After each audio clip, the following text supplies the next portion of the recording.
Sa isang bansang puno ng ingay ng politika at kontrobersya, sino ang nagsasabi ng totoo? Sino ang nasa panig ng bayan? Welcome to Bayang Pinas, ang news channel na hindi takot maglatag ng katotohanan. Dito, pinag-uusapan natin ang mga isyong may kinalaman sa kinabukasan mo, politika, pamahalaan at ang tunay na kalagayan ng ating bansa. Hindi kami bayad, hindi kami bulag. Sa Bayang Pinas, ang boses ng mamamayan ang tunay na headline. Kaya kung sawang-sawa ka na sa mga baluktot na impormasyon at scripted na kwento, dito ka na. Dito sa Bayang Pinas, tayo ang bantay at boses ng bayan. Kung gusto mong manatiling mulat at informed, don't forget to like, share, and most importantly, subscribe dahil sa panahon ngayon, ang kaalaman ay kapangyarihan. Ito ang Bayang Pinas, balitang totoo, pusong makabayan para sa sambayanang Pilipino. Tara na't alamin ang tunay na balita. You may proceed, sir. Kaya na yung... Ayan na.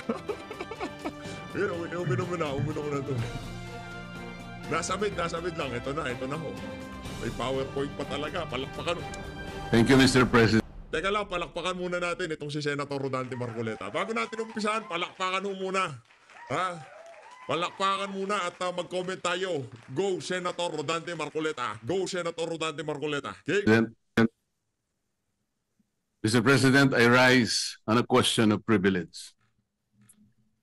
Today, I believe the entire nation awaits the disposition of the matter in regard to the impeachment complaint filed against the Vice President, Sara Zimmerman Duterte, in the light of the recent but unanimous decision of the Supreme Court.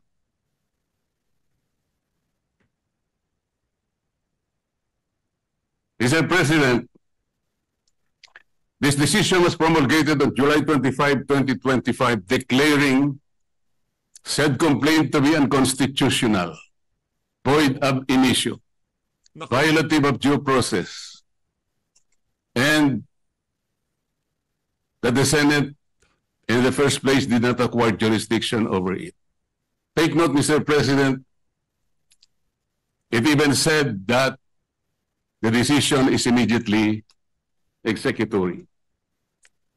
But before I continue, Mr. President, let me put on record that the initial proceedings, impeachment proceedings conducted by the Senate in the 19th Congress have never been formally carried over to the Senate of the 28th Congress. I do not know and I'm not aware, I cannot recall of any action so far taken by this august chamber to the effect that the initial impeachment proceedings, which were deemed to have been terminated at the expiration of the 19th Congress at noon of June 30, 2025, have been miraculously brought to life into the present Congress. That having said, Mr. President, I'd like to continue. Mr. President, the decision of the Supreme Court did not dwell on the intrinsic merits of the impeachment complaint filed against the Vice President. It zeroed in merely on the procedures and the processes taken by the House of Representatives. To repeat, it declared the whole impeachment complaint constituting the articles of impeachment to be unconstitutional, violative of due process, void ab initio. Simply because the rules of procedure in impeachment proceedings in the House of Representatives were never followed. And they violated the one-year ban on multiple impeachment complaints as prescribed under Article 11, Section 3, Paragraph 5, which says that no impeachment proceedings shall be initiated against the same official more than twice within a period of 1 year. Napakasimple po ng sinasabi doon, Mr. President. no impeachment proceeding should be initiated against the same person more than twice within a period of 1 year. Ilan po ang impeachment proceedings, impeachment complaints na ipinail ng House of Representatives? 4 po eh. The first one started in December 2. Sumunod po December 4. Meron pang sumunod ng December 19 hanggang sa umabot po ng February 5. Yun nga pong ipinangangalandakan na impeachment complaint which was signed by more than 1/3 of the members of the House of Representatives. Nasunod po ba? Nasunod po ba ang tuntunin ng House of Representatives? Noon pong nag-require ang Supreme Court, Mr. President, tinanong po yung House of Representatives in connection with the 2 petitions filed by several parties before the Supreme Court. One of the items required by the Supreme Court is for the House to give the status of the first 3 complaints filed. Ano po ang sagot ng House of Representatives? Yung daw pong unang 3, the one filed in December 2, December 4, and December 19 were all archived. Nasaan po sa rules ng House na yun pong mga impeachment complaints na ipa-file ay archive? Wala po. Nako. Pwede po bang ipakita yung slide na kung saan ay makikita natin ano po ba ang proseso kapag may nag-file na isang impeachment complaint? Ayan po yung Rule 2. Ang sinasabi po sa Rule 2, Mr. President,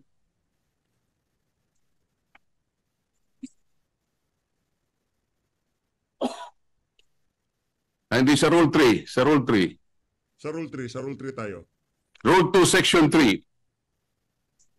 A verified complaint for impeachment by a member of the House or by any citizen upon a resolution or endorsement by any member thereof shall be filed with the office of the Secretary General and immediately referred to the Speaker.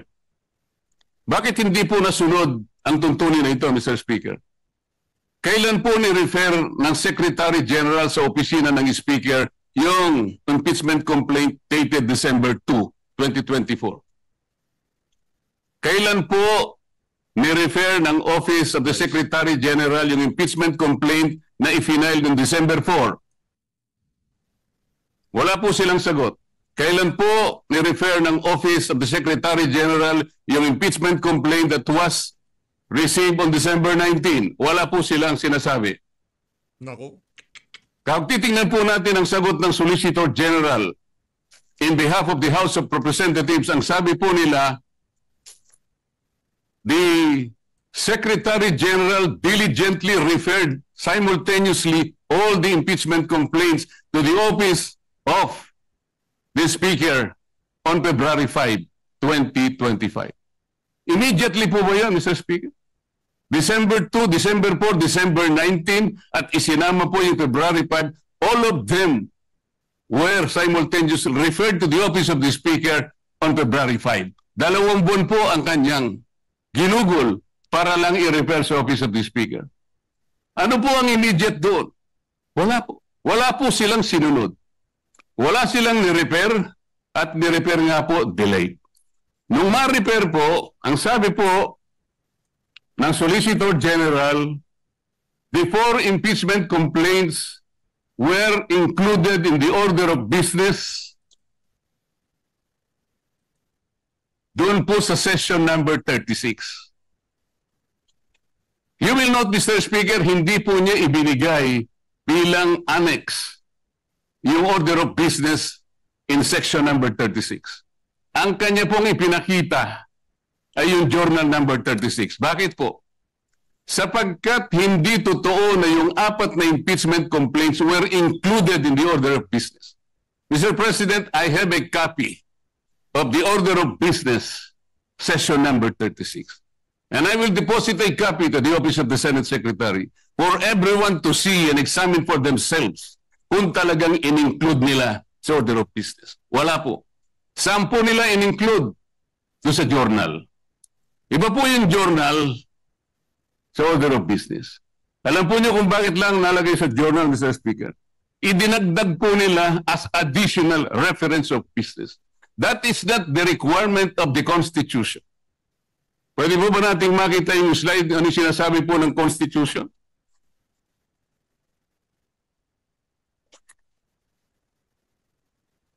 A verified complaint for impeachment may be filed by the member of the House, blah, blah, blah. Ang sinasabi po rito,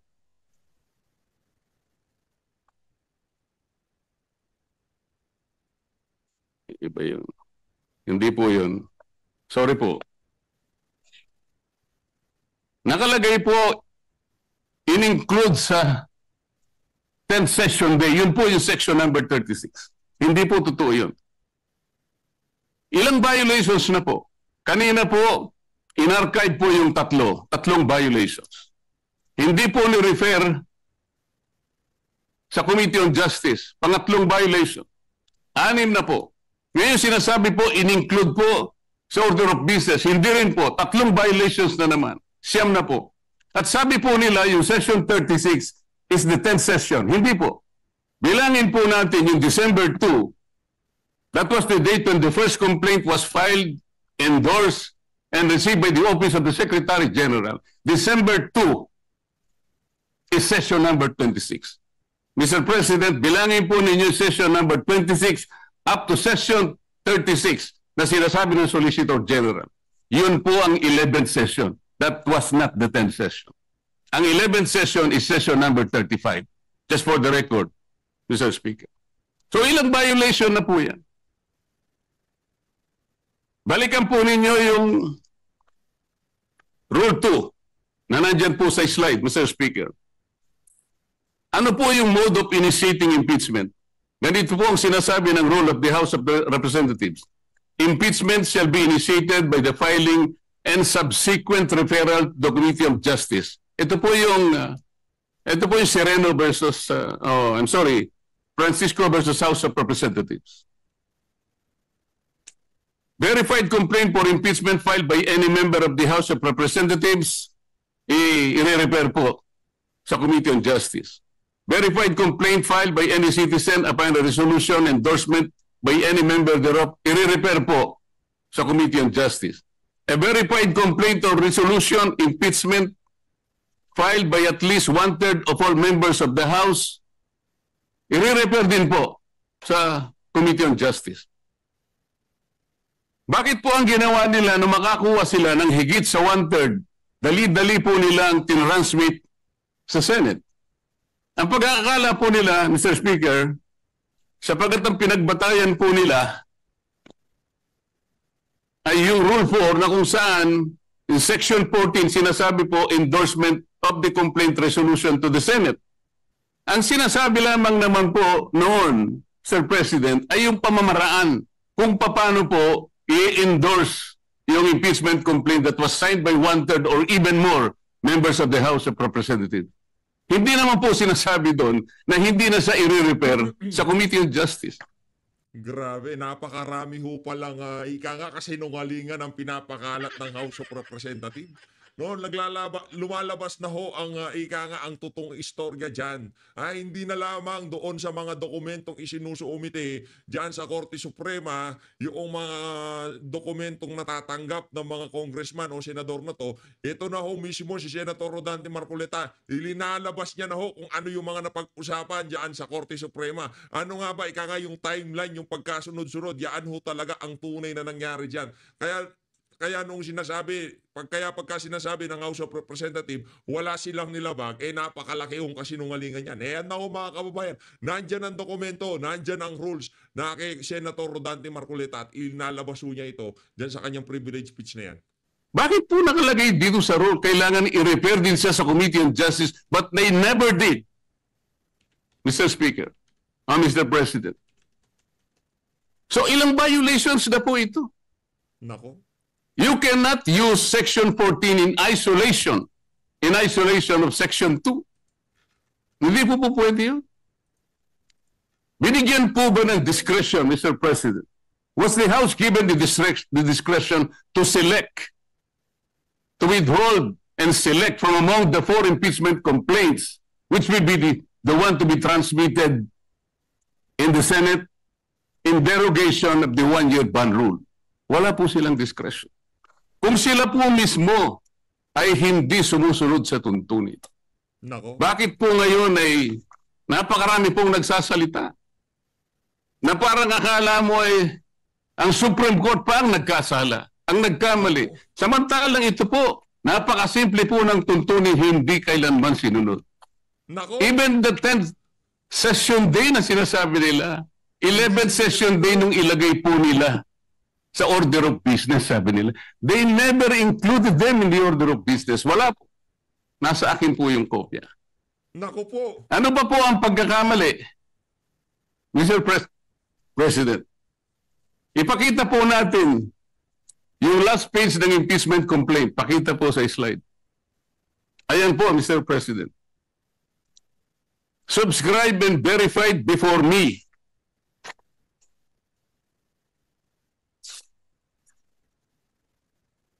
Sabi po ng Hanggang sa likod, oh. Secretary General.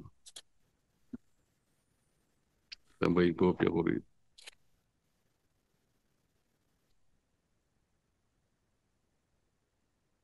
Subscribed and verified before me on this blank day of February 2025. Wala pa pong date.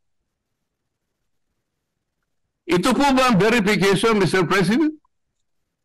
Hindi po. Ang verification po ay nakasaad po sa mismong tuntunin ng House of Representatives. Balikan po natin ang Section 3. Ano po ang sinasabi? Section 3, Paragraph 2. An impeachment complaint is verified by an affidavit that the complainant has read the complaint and that the allegations therein are true and correct of his personal knowledge or based on authentic records. At the very least, yun ang dapat na ilagay po. Nakalagay po ba sa verification dito? Ng Secretary General ng House of Representatives? Wala. Ito po ay parang jurat lang sa isang affidavit.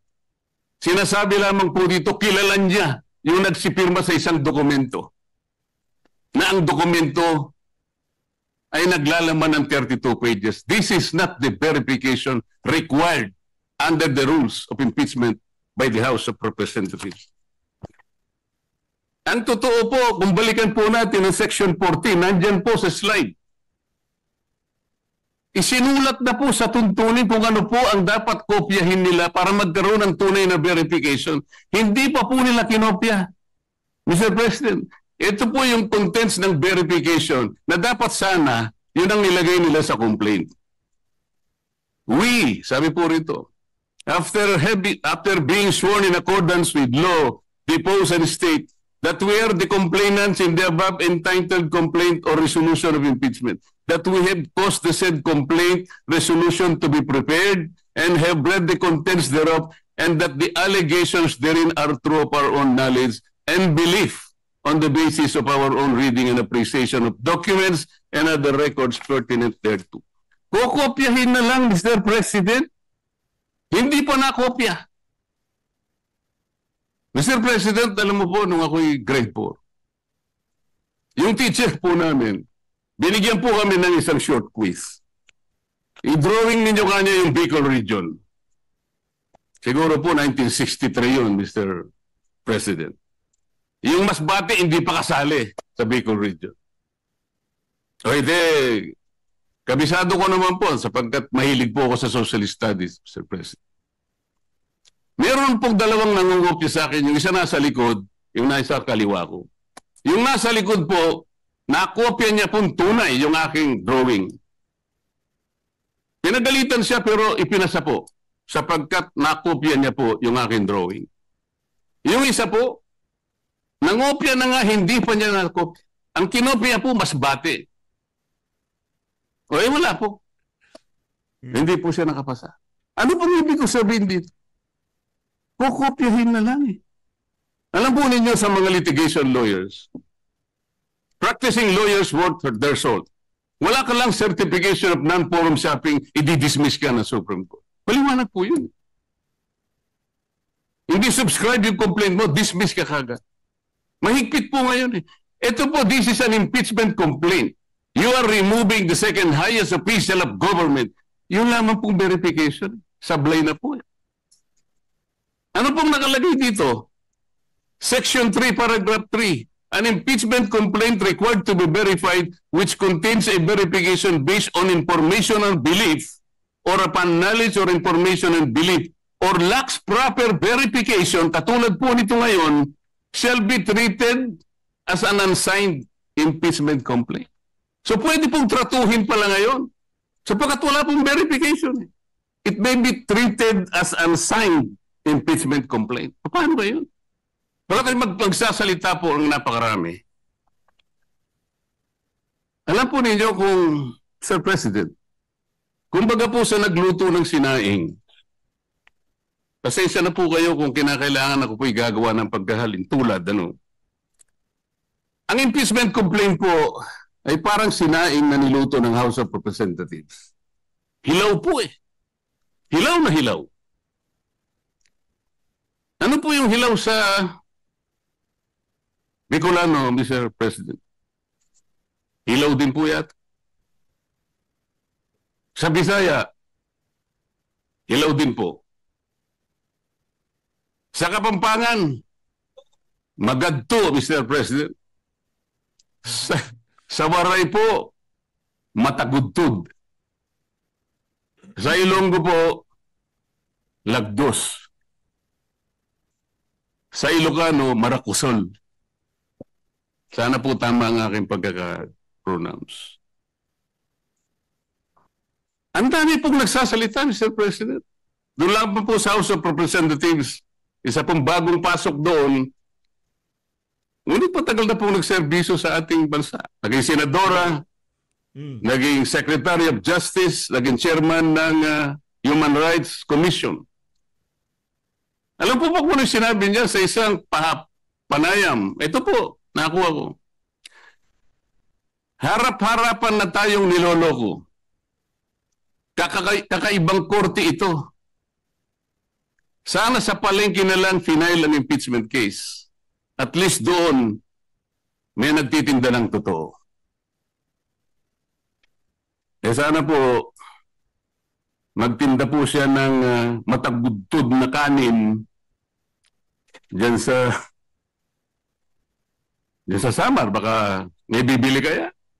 Pwede kaya siyang pumunta dyan sa Pampanga po para magbenta ng magadto na kanin.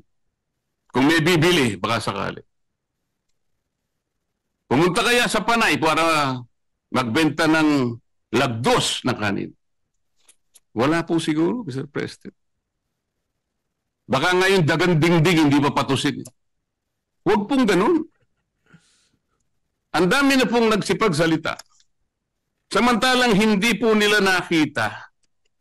Ang dami, kayo po nagsimula ng mali. Hindi naman po sinasabi ng Korte Suprema na kailanman ay huwag kayong mag-impeach, huwag na kayong mag-file. Ayusin nyo lang po eh. Yun lamang po ang gustong mangyari dito. Ayusin nyo. You want to impeach the Vice President, do it in the right way. Yan. Hindi naman po tinignan ang merito eh. Ang sinasabi yung proseso, hindi po nyo sinunod eh. Sinasabi na nga, walang impeachment complaint bukod sa isa. Laban sa isang opisyal sa loob ng isang akalain mo namang apat po kagad ang ipinay. Pagkatapos yung apat, i-consider mo na isa. Hindi naman po yata tama yun, Mr. President. Magaling talaga to. Mr. President, gusto ko pong basahin isang parte ng official statement of the Integrated Bar of the Philippines and the Supreme Court's decision in Duterte versus House of Representatives, August 1, 2025. And I quote, "Disagreement with the court's reasoning is neither unwelcome nor unexpected. Dissent is not foreign to a democracy. It is essential to its survival. But to incite public repudiation of its authority, or even just to call for its outright defiance, erodes the very foundation of the legal order. Such actions disturb the equilibrium of powers and imperil the integrity of our democratic institutions, especially when appropriate legal remedies remain available within the framework of our constitutional system. If every adverse ruling becomes an invitation to disobey, the law ceases to be a constraint on power and becomes its casualty. The Constitution does not require agreement. It demands adherence. Ang sinasabi po ng mga ibang kasama natin, magpapile pa naman ng motion for reconsideration. Bakit hindi natin hintayin? As I said, Mr. President, if you are a practicing lawyer worth your salt, you are confronted with a unanimous decision of the Supreme Court. In a firm voice, it says this is unconstitutional, void ab initio, violative of due process, and the Senate never acquired jurisdiction over this. And it is immediately executed. Parang sinasabi niya sa'yo, wala ka ng room mag-file niyan. Is anyone expecting that even one soul of the members of the Supreme Court will reverse himself? We cannot depend our action, Mr. President, on the fortunes of litigation. Naalala ko pa nga po doon sa kaso ng Francisco versus House of Representatives, the former Chief Justice Renato Puno, in his separate concurring opinion, naalala ko po ang sabi niya, with the possibility of 2 impeachment complaints reaching the Senate, the good Chief Justice said that the Senate, in the exercise of its primary jurisdiction, can decide the question of whether or not the 1-year bar rule has been violated or not. The Senate can even decide if on its face the impeachment complaint has no legal basis. Natasabi pa po niya doon, Francisco versus House of Representatives, sabi pa niya roon if the Senate finds that the 1-year bar rule is violated or that the impeachment complaint has no legs to stand on, that will be the end of the entire controversy. He was saying that let's give all the remedies available to the House and the Senate because of their primary jurisdiction. But when the case is ripe for judicial determination, it was the view of the former Chief Justice that the Supreme Court at that time, and only at that time, when it can speak with great moral authority, in order to compel the loyalty, the respect, and the obedience of our people. Mr. President, when the Supreme Court negates the actions of a co-equal branch of government, it does not assert its superiority. Instead, it upholds the supremacy and the dominance of the fundamental law of the land, the Constitution. And so the Supreme Court has already spoken. The last arbiter of law, it says the complaint is unconstitutional, is void ab initio, is violative of due process. The Senate never acquired jurisdiction over this. It is immediately executory. On that note, Mr. President, I respectfully move that the impeachment complaint be dismissed. I so move, Mr. President. Sinasabi natin. Majority Floor Leader. Mr. President, before Mr. President, we tayo kagad si Soto, hindi naman abogado, makikipagtagisan. on the motion of the distinguished gentleman from the great province of Tarlac and Rizal. Mr. President, the motion is not among the privilege motions listed under our Rule 32, Section 90 of our rules. Therefore, Mr. President, it is debatable and may be subject to clarificatory questions. Nonetheless, Mr. President, our movant, Senator Marcoleta, has the floor, and Mr. President, subject to his consent and with his magnanimity, clarificatory questions on the motion may be entertained. In fact, Mr. President, we have some members of the Senate who wanted to interpolate with the permission, Mr. President, of the... What is the pleasure of Senator Soto, our distinguished Minority Floor Leader? Ayun na nga mga kababayan, sa susunod na video natin, pag-usapan ho natin itong magiging palitan